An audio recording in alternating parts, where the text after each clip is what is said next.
você sabe como funcionam as audiências de custódia? Fique ligado, pois hoje o Agenda Judiciária traz uma reportagem especial sobre o tema. E em nosso estúdio vamos receber o juiz Oscar de Sá Neto, responsável pelas audiências de custódia no TJGO. Fique ligado que a Agenda Judiciária já está no ar.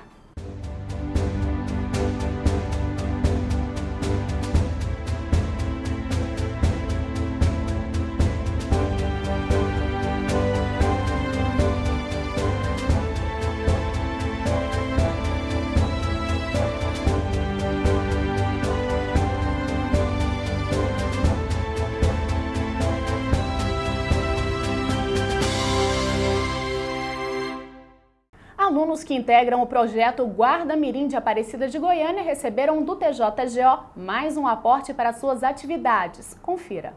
Um tatame para artes marciais e instrumentos musicais foram entregues às crianças pela desembargadora Sandra Regina Teodoro Reis. Ela é coordenadora do grupo de trabalho do TJGO destinado ao desenvolvimento de ações de combate ao trabalho infantil. A juíza Stefane Fiuzi, que integra o grupo, também participou da ação. O objetivo é que os instrumentos sejam mais um incentivo para os participantes do projeto. Iniciado em 2010, o Guarda Mirim atende cerca de 100 crianças e adolescentes, oferecendo escolaridade e atividades de recreação e esporte. Vamos conferir algumas decisões tomadas pelo Judiciário goiano nos últimos dias. CELG pode cobrar pela retirada de poste pedida por morador. A moradora da cidade de Ipameri solicitou a retirada do poste que, segundo ela, impedia o livre acesso a uma garagem. Entretanto, o juiz Fernando Mesquita identificou que a moradora não comprovou que o poste tenha sido instalado após a construção da garagem, o que lhe assistiria a razão quanto à remoção sem qualquer custo. Por isso, a terceira Câmara Civil do TJGO entendeu que a CELG distribuidora agiu corretamente ao elaborar um orçamento no valor de R$ 1.335 para a retirada do poste. Mantido o benefício à enfermeira contaminada pelo Césio 137. A quarta Câmara Civil manteve sentença da juíza Suelenita Soares Correia, que condenou o Estado de Goiás a pagar pensão mensal vitalícia e indenização por danos morais no valor de R$ 60 mil à enfermeira Maria do Rosário Alves. Ela atendeu vítimas do acidente radioativo com o Césio 137, ocorrido em Goiânia em setembro de 1987. Para o desembargador Carlos Escher, o depoimento de duas testemunhas comprovaram o nexo causal entre o atendimento às vítimas e as posteriores lesões e doenças da enfermeira. Já se passaram 7 meses desde a implantação das audiências de custódia no TJGO. E você sabe como funciona esse modelo? Acompanhe agora na reportagem de Giovanni Gomes e Aguinaldo Teixeira. Juiz, promotor, advogado e indiciado. Essa é basicamente a formação de uma audiência de custódia. O suspeito tem um prazo em média de 24 horas para ser apresentado à justiça. A audiência dura cerca de 10 minutos e não tem o objetivo de julgar o caso em questão. O magistrado tem a função de decidir se a prisão em flagrante será convertida em prisão preventiva ou tomadas outras medidas alternativas, como, por exemplo, a prisão com monitoramento eletrônico. Para esse advogado que já teve vários clientes que passaram pela audiência de custódia, a celeridade é a principal vantagem desse novo mecanismo. A audiência de custódia ela veio para auxiliar tanto o réu quanto o advogado, devido à celeridade que é na apresentação do réu para a autoridade judiciária, entendeu? Evita a gente aquele manuseio de documentação que levava de 7 a 10 dias para ser examinado. É examinado em 24 horas, o preso já conta a sua versão, já tem a versão já dos policiais nos autos, o advogado já faz a defesa já via oral, que é uma coisa bem mais rápida, mais célere, e acaba ajudando tanto no trabalho do advogado quanto do réu. As audiências de custódia geralmente envolvem casos de crimes de roubo, furto e receptação. Até a primeira quinzena de fevereiro em Goiânia foram realizadas 1.832 audiências. O novo modelo de audiência foi lançado na capital no dia 10 de agosto de 2015, seguindo orientação do Conselho Nacional de Justiça, o CNJ. O ministro Ricardo Lewandowski foi até a sede do Judiciário goiano implantar o sistema. Antes, o suspeito era detido em flagrante, ficava preso preventivamente e aguardava o julgamento recluso para só depois ser condenado a um regime aberto. O Agenda Judiciária vai para um breve intervalo e na volta nós continuamos falando sobre as audiências de custódia, uma entrevista especial com o juiz Oscar de Sá Neto. É já já.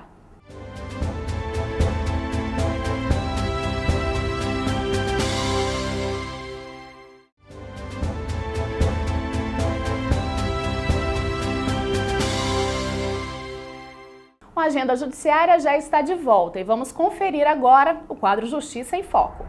O nosso convidado de hoje no quadro Justiça em Foco é o Dr. Oscar de Sá Neto, responsável pelas audiências de custódia no TJGO. Dr. Oscar, seja bem-vindo, obrigado por ter aceitado o nosso convite. Eu que agradeço, é um prazer estar aqui, Marina. Bom dia a você, bom dia ao telespectador. Bom, nós vamos falar desse assunto que tem sido muito comentado, é claro, as audiências de custódia. Primeiro eu gostaria que o senhor nos falasse como foi a implantação. São 7 meses desse trabalho, não é isso, doutor? Isso. As audiências de custódias iniciaram-se em Goiânia no dia 10 de agosto de 2015, uma iniciativa do CNJ, que contou com a colaboração do Tribunal de Justiça, aceitando a proposta de implantação desse instituto. Então, desde o dia 10 de agosto, diariamente são feitas audiências de custódia de todas aquelas pessoas que são presas em situação de flagrância e são imediatamente apresentadas ao juiz de direito para que se delibere sobre a sua situação, seja mantendo-a presa ou liberando mediante alguma medida alternativa à prisão. Então, de segunda a sextas-feiras, são feitas as audiências. Nos finais de semana, as pessoas que eventualmente são presas de sexta a domingo são apresentadas em audiência de custódia na segunda-feira. E como é que funciona a logística, doutor? Aquela pessoa, ela é presa em flagrante, ela é levantada a ficha dela, é todo um histórico ali, vocês analisam esse histórico antes de ouvir a pessoa, como é que funciona?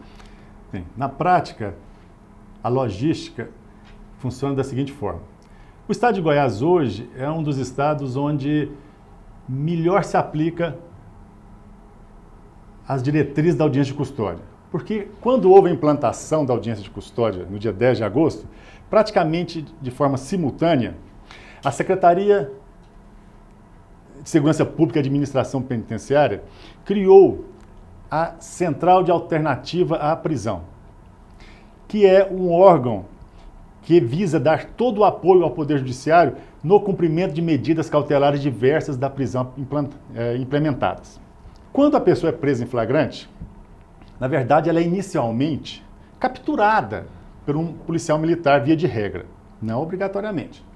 Mas via de regra, sim, é a polícia militar que está à frente na prevenção criminal e apreende ou captura uma pessoa em flagrante. Essa pessoa presa em flagrante é levada até um delegado de polícia. O delegado de polícia faz um juízo inicial ao analisar a situação para verificar se trata-se de prisão em flagrante. E o delegado, entendendo tratar-se, ele efetua, lavra-se então o auto de prisão em flagrante. Dessa forma, essa pessoa é então encaminhada para uma carceragem. Hoje em dia, depois da instalação das audiências de custódia, ele não entra diretamente no sistema prisional, que já se encontra, então, assoberbado com a quantidade de presos. Antes ele iria e já ficaria ali para esperar até quanto tempo? Exatamente. Ele ficaria ali às vezes, no mínimo, 5, 10, às vezes até mais tempo, aguardar uma manifestação do juiz sobre aquela prisão em flagrante. Hoje não. Ele não vai para o sistema prisional, ele vai para a carceragem que tem junto à delegacia da DEIC e ali aguarda a realização da audiência de custódia.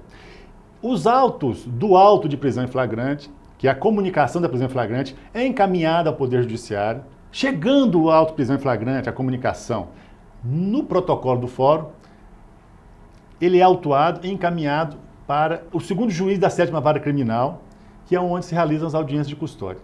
Chegando na escrivania, extrai-se a sua folha penal, que é a conhecida certidão de antecedentes criminais. E os autos vêm para o gabinete do juiz.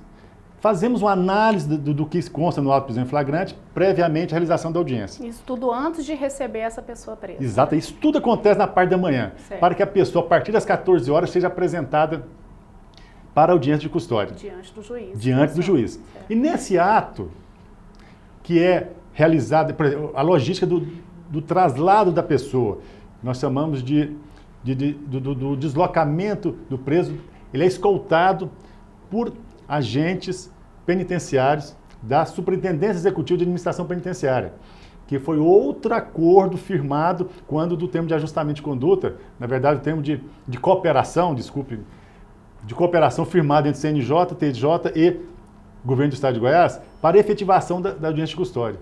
Por isso que em Goiânia funciona tão bem. E depois de ele apresentado e deliberado o que vai acontecer com ele, se ele vai ficar preso por força de conversão daquela prisão em flagrante em prisão preventiva, ele então, dali, já é encaminhado para a Central Regional de Triagem, Geral de Triagem, que é onde é a porta de entrada no sistema prisional. Ou se ali é concedida uma medida alternativa à prisão para ele, ele já é encaminhado ou diretamente para a Central de Alternativa à Prisão, seja para receber uma monitoração eletrônica, seja para que ele seja cadastrado e passe a cumprir outras medidas quando não tem aplicação de monitoração eletrônica, tudo através da CAP no mesmo dia. Ou se quando há um relaxamento de uma prisão em flagrante, dali mesmo daquela audiência, ele já é liberado. Ele não tem que entrar em nenhum sistema carcerário, no sistema carcerário para depois ser liberado. Então, Oscar, e esse aí que eu acho que é o detalhe mais polêmico, né, que mais preocupa as pessoas. O juiz, ele está ali para cumprir essa função, importante função de analisar realmente se essa pessoa será liberada. E é isso que eu acho que as pessoas muitas vezes não entendem. O que o senhor pode falar diante dessa preocupação, desse detalhe aí, na hora de liberar ou não essa pessoa? É por isso que eu tenho dito que a audiência de custódia foi o instituto mais moderno e avançado adotado no nosso sistema processual penal. Por quê? Ele permite que haja o que mais se busca em termos processuais, que é a celeridade, a resposta imediata a uma situação posta. Por quê? Essa é a função dele. Dizer, como se dizem aí, de forma um tanto pejorativa, que a polícia está brincando de prisão esportiva, o policial prende, a justiça solta. Isso é uma levianidade, isso é uma demonstração de desconhecimento do nosso sistema processual. De falta de informação. A polícia tem que capturar que é onde ela acha que a pessoa está em situação de flagrância. O policial está sendo eficaz, ótimo, ele está cumprindo a sua função. Mas cabe a quem fazer a análise daquela prisão, daquela captura, se ela é legal ou não, se ela é necessária ser mantida ou convertida em prisão. É só o Poder Judiciário que pode fazê-lo.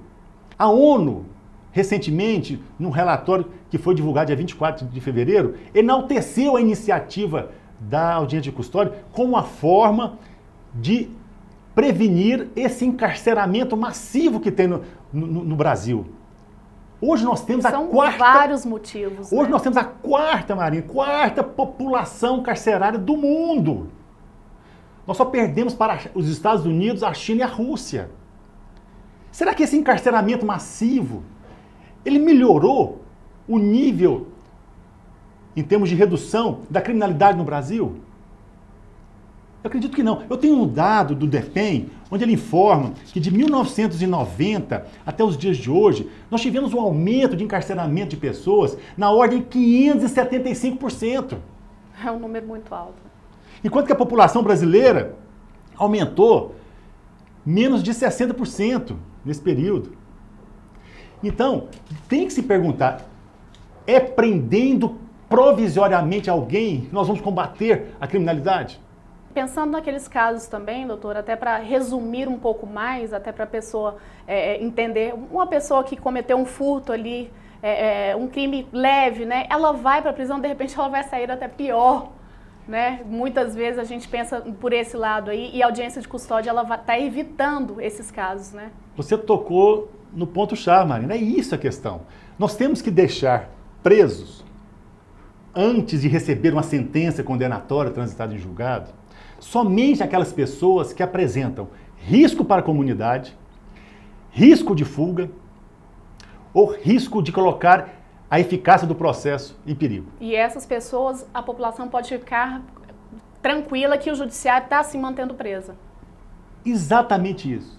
O que nós fazemos é uma análise de todos os casos, dos menos graves aos mais graves, para se chegar à conclusão, durante a audiência de custódia, onde é dado voz ao indivíduo preso, que poderia ser qualquer um de nós, é dado voz ao representante do Ministério Público, é dado voz ao defensor dessa pessoa, além de que o juiz passa a ter um contato físico, imediato com a pessoa presa, e não só com folhas de papel, para saber as agruras que essa pessoa passa na vida, para ter entendimento do que ela levou, às vezes, numa breve conversa, inclusive sem mesmo fazer referência ao fato criminoso em si, porque ali não é o momento dele ser julgado, ali ele é esclarecido, aqui o senhor não precisa falar nada. Mas eu gostaria de conhecer um pouco a sua vida, como que o senhor vive, como que é. Então, esse contato humanizado com o juiz é muito importante. Bom, nós vamos para um pequeno intervalo e na volta continuamos a falar sobre as audiências de custódia com o Dr. Oscar de Sá Neto. Não sai daí.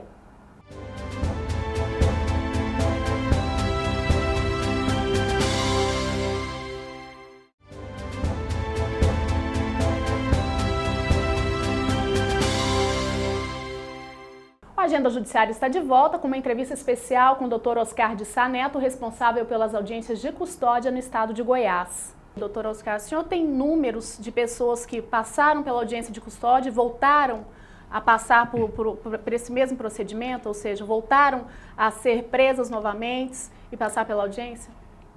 Essa informação, eu reputo que é a prova cabal da eficiência da audiência de custódia no nosso sistema processual.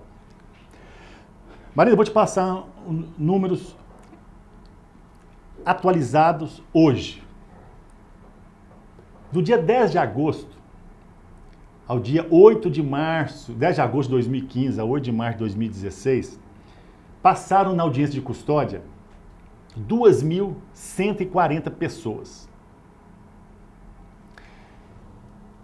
43% dessas pessoas tiveram a prisão preventiva, a prisão em flagrante convertida em prisão preventiva, ou seja, permaneceram presas. 43%. 43% desse universo. Que são aquelas pessoas realmente que oferecem risco. Que via de regra praticaram tráfico de drogas, roubo, furto qualificado, violência física à pessoa e com risco de voltar a praticar violência física, tem que deixar homicídio. Claro que essas pessoas ficam sim, permanecem presas. Essas pessoas sim, principalmente se tem algum histórico criminal na sua vida anterior que demonstre que ela tem uma tendência de voltar a praticar crime. Então a lei fala, opa, essas pessoas precisam ficar esperando o seu processo presas, porque ela pode ser um mal para a sociedade se continuar solta. Claro. Então essas pessoas são mantidas. Certo? Então desse total de pessoas que ficaram presas, elas aguardam então o seu processo, o término da investigação e o curso do processo, às vezes presa.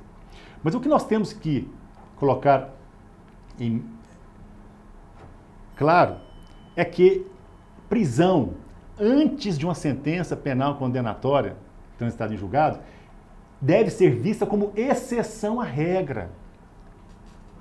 É só quando ocorrerem essas três hipóteses que deve se manter alguém preso provisoriamente. Então, por isso que é indevido se falar que a polícia prende e o judiciário solta, porque o judiciário aplica as regras processuais para soltar alguém. Processo não é meio de prevenção criminal. Processo são regras para se chegar a um provimento final de uma sentença, e ali no provimento final é que está a motivação e a razão de ser do direito penal, que é diferente do processo penal, que é a prevenção ao crime e a repressão, como forma de evitar que aquela pessoa volte a praticar novo crime.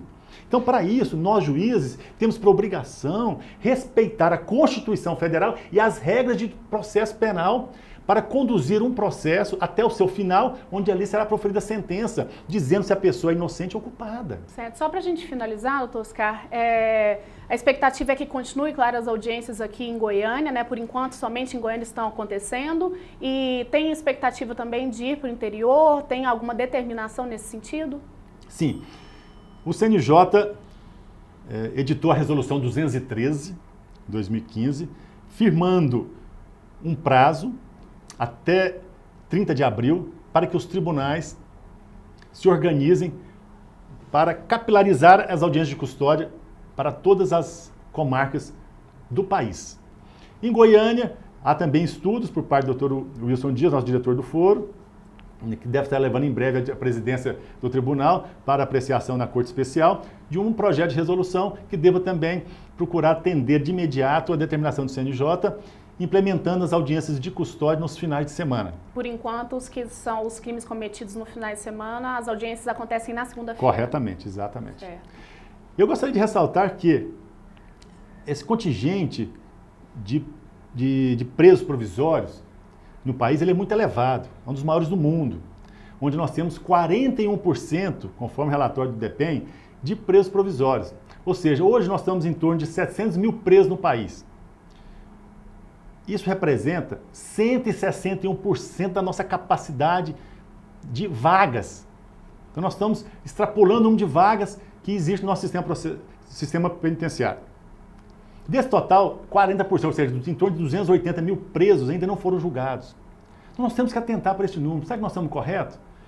Os demais países do mundo, conforme o relatório recém da ONU, têm trabalhado, inclusive os Estados Unidos, a Rússia, para uma diminuição do encarceramento das pessoas. Certo. Doutor Oscar, a gente agradece muito os seus esclarecimentos aqui. Eu acho muito importante a gente tocar nesse assunto e explicar mesmo todos os detalhes aí das audiências de custódia que realmente geram polêmica e a gente sabe que o trabalho da Justiça está sendo muito bem feito pelo senhor, aqui em Goiânia. Eu que agradeço o convite, foi um prazer estar aqui para esses esclarecimentos, porque infelizmente tenho acompanhado pela mídia informações que não condizem com a verdade do que é audiência de custódia.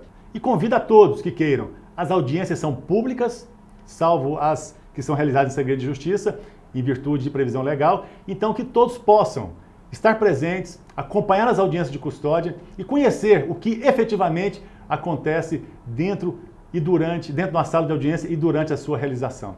Muito obrigado pela oportunidade. Tá certo. Esse foi o Justiça em Foco de hoje. Até o próximo. Veja a agenda do Judiciário Goiano para os próximos dias.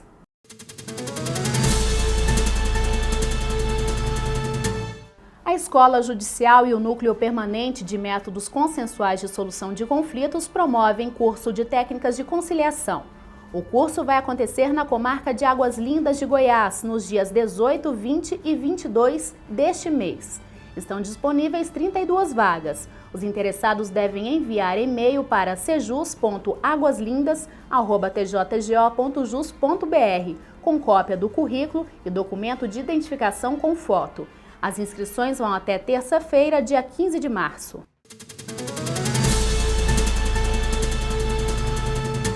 Veja agora quais são os concursos públicos abertos no Judiciário em todo o país.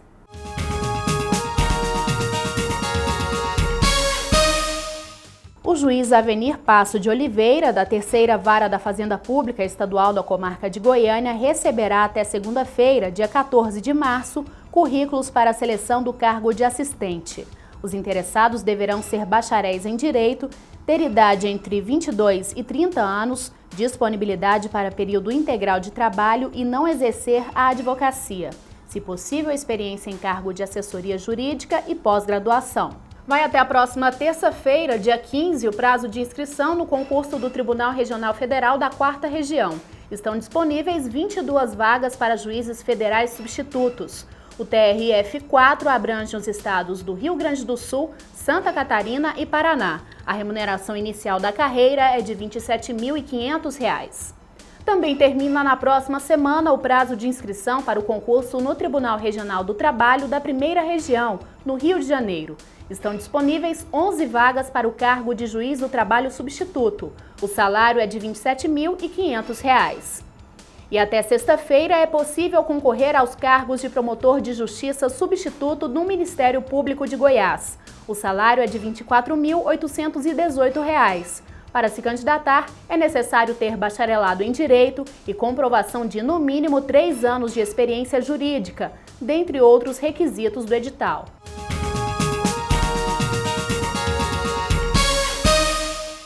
E agora um recado. Durante a semana, o Centro de Comunicação Social do TJGO transmitirá ao vivo pelo site do Tribunal 2 júris populares. Na terça-feira, dia 15, por volta de 8h30 da manhã, o juiz Gesseir Coelho de Alcântara vai presidir sessão do primeiro Tribunal do Júri de Goiânia, que irá julgar Alessandre da Rocha Almeida e Frederico da Rocha Talone, acusados dos assassinatos da empresária Marta Kozak e do garoto Henrique Ralone, em 1996.